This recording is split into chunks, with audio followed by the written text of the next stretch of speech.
Here's something you don't see every day. A black female cop putting her own boss in handcuffs. Sounds unbelievable, right? Well, that's exactly what happened. And when the news broke, people couldn't stop talking about it.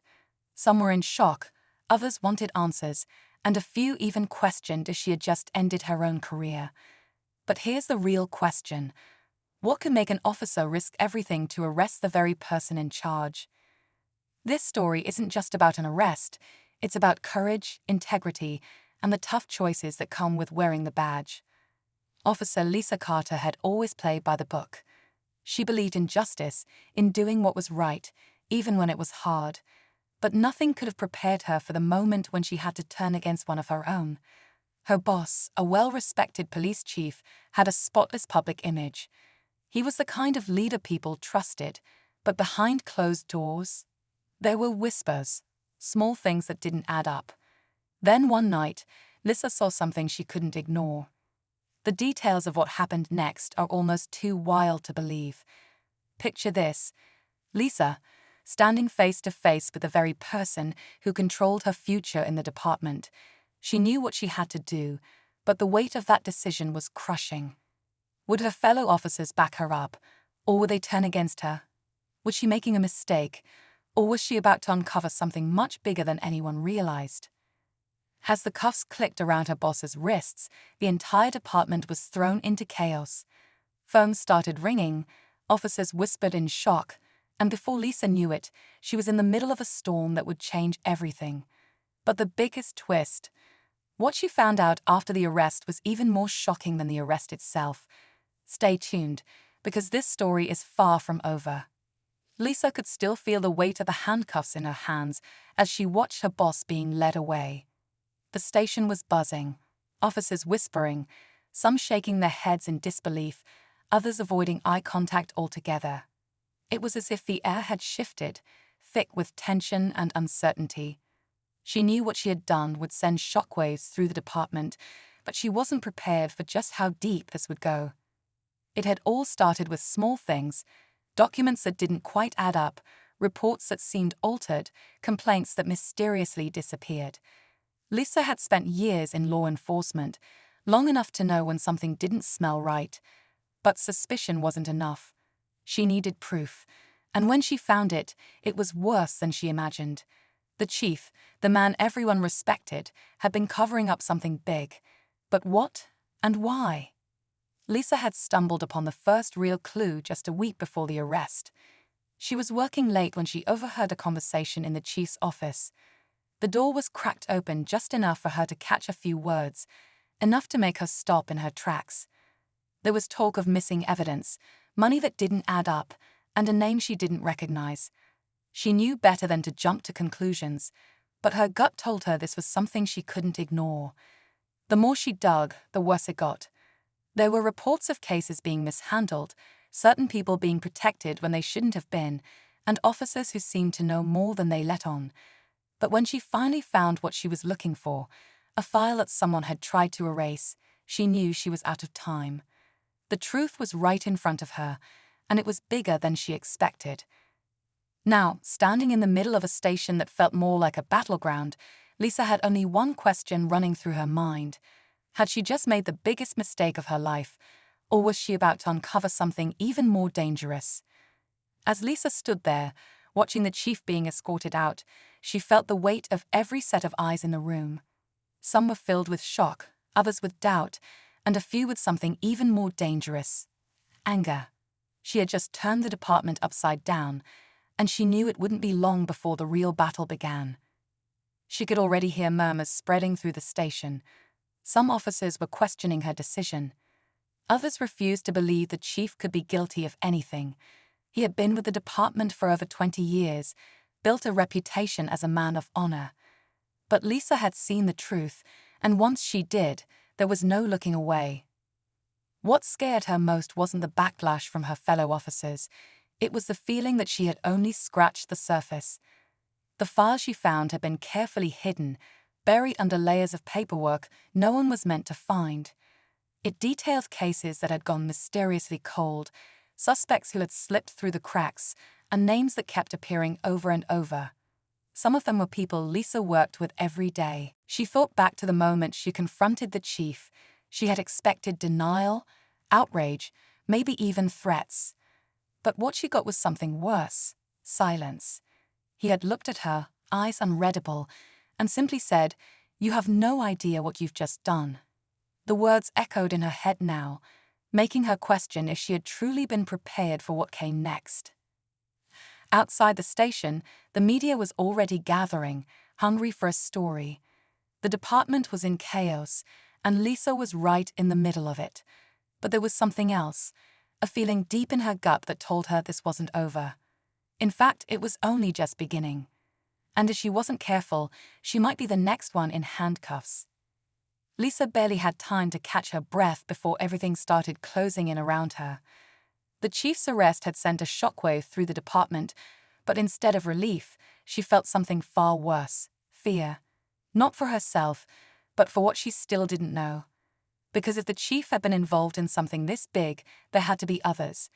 And judging by the cold stares she was getting from some of her colleagues, she had just made herself a target. She could feel it in the way conversations stopped when she walked into a room, the way officers she had known for years suddenly kept their distance. Some were afraid. Others, she wasn't sure. But she had a sinking feeling that someone, maybe more than one person, was trying to cover something up. The missing evidence, the erased files, the names that kept showing up in reports. This wasn't just about the chief. This was bigger, and Lisa had just cracked it open. The breaking point came when she got a call from an anonymous number. At first, she thought it was just another reporter looking for a statement, but the voice on the other end wasn't from the media. It was low, urgent, almost a whisper. "You need to stop," the caller said. "You don't know who you're messing with." And then, just like that, the line went dead. Lisa gripped her phone, her heart pounding. This wasn't just about an arrest anymore. It was about survival. She had stepped into something dangerous, something that had been buried for years. The pieces were falling into place, but before she could make sense of them, another shock hit, one that changed everything. An officer, one she trusted, had just been suspended. No explanation, no warning. And when she tried to ask questions, she was met with silence. Lisa wasn't sure what scared her more: the fact that someone was pulling strings behind the scenes, or the realization that she might be next. Lisa's hands tightened around her phone as she replayed the anonymous call in her mind. She had expected backlash, but this was different. This was a warning, one that came from someone who clearly knew more than she did. And now, with an officer she trusted suddenly suspended without explanation, the message was clear: back off or face the consequences. But Lisa wasn't about to back off. Determined to find answers, she retraced her steps, going through every case the chief had handled in the past few years. That's when she saw it, something she had overlooked before. A name. It wasn't just in one report, it was in several. And it wasn't a suspect or a victim. It was an officer. Someone still on the force. Someone who had been right in front of her this whole time. Her stomach tightened as she realized what this meant. The chief hadn't been working alone. There was someone else, maybe more than one person, who had been pulling the strings. And whoever it was had just gotten rid of the one officer who might have helped her figure it out. Before she could process it, a new problem landed in her lap. A report had been filed against her. Nothing major, just enough to make it look like she was reckless, like she had acted out of line with the chief's arrest. It was a classic move: discredit her before she could get too close to the truth. But Lisa had come too far to stop now. If someone inside the department was trying to silence her, it meant she was on the right track. The only question was, how much danger was she really in? And just how far would they go to keep their secrets buried? Lisa knew she was running out of time. The suspension of her colleague, the anonymous warning, and now the attempt to discredit her, it all pointed to one thing. Someone inside the department was covering for the chief, and they were getting desperate. If she didn't act fast, she'd be the next one pushed out, or worse. She decided to take a risk. She reached out to the suspended officer, meeting him in a quiet parking lot late at night. He looked exhausted, like he had been carrying a weight too heavy to bear. At first, he hesitated to talk, but when Lisa told him what she had found, the erased files, the missing evidence, the name that kept appearing, his expression changed. "I tried to stop it," he finally admitted. "I told the wrong person, and now I'm paying for it." Lisa's pulse quickened. "Who?" she asked. "Who else is involved?" He hesitated before saying the name, and when he did, Lisa felt the ground shift beneath her. It wasn't some unknown officer lurking in the shadows. It was someone she had worked with, someone she had trusted. It was the deputy chief. The realization hit hard. The chief had been the face of the corruption, but the real mastermind had been right there the whole time, playing both sides, making sure the chief took the fall while he stayed in power. Lisa knew then that the threats, the suspensions, even the attempt to ruin her reputation, it was all to protect him. She didn't have much time. If the deputy chief knew she was onto him, he'd move fast. But Lisa had one advantage: she had proof. The suspended officer had kept copies of the files they tried to erase. It was enough to blow the whole thing wide open. The next morning, Lisa walked into the station with the evidence in hand. Officers watched as she made her way to Internal Affairs.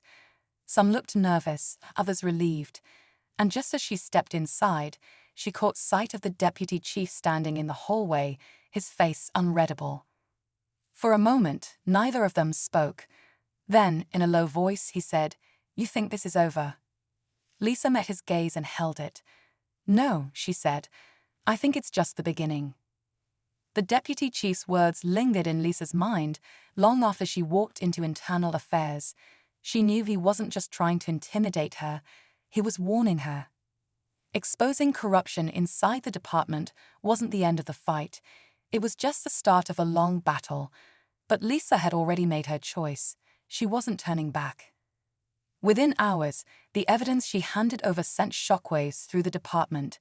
Investigators moved quickly, and by the end of the day, the deputy chief was placed on leave pending an official inquiry. Officers who had once whispered behind Lisa's back now watched her with a mix of respect and uncertainty. Some were relieved that justice was being served. Others, she could tell they were still waiting to see if the truth would really come out. As the days passed, more pieces of the puzzle fell into place. The corruption ran deep: bribery, tampered cases, and years of covering for people who should have been behind bars. It was bigger than just the chief and the deputy. Other officers were implicated, and one by one, they were removed from the force. Lisa had uncovered something that had been hidden for years, but it came at a cost. The department wasn't the same after that. Some officers resigned. Others stayed, hoping to rebuild what had been broken. Lisa found herself in a strange place, respected but also feared by those who had something to hide. She had done the right thing, but in law enforcement, doing the right thing didn't always come without consequences. One evening, as she walked out of the station, she felt a sense of both victory and uncertainty. The corruption had been exposed, but she knew the fight for justice never really ended. There would always be people willing to abuse their power, and there would always be those who stood up against them. As she got into her car, her phone buzzed with a new message. No name, no number, just 3 words: "Watch your back." Lisa took a deep breath, then put the car in drive. Whatever came next, she was ready.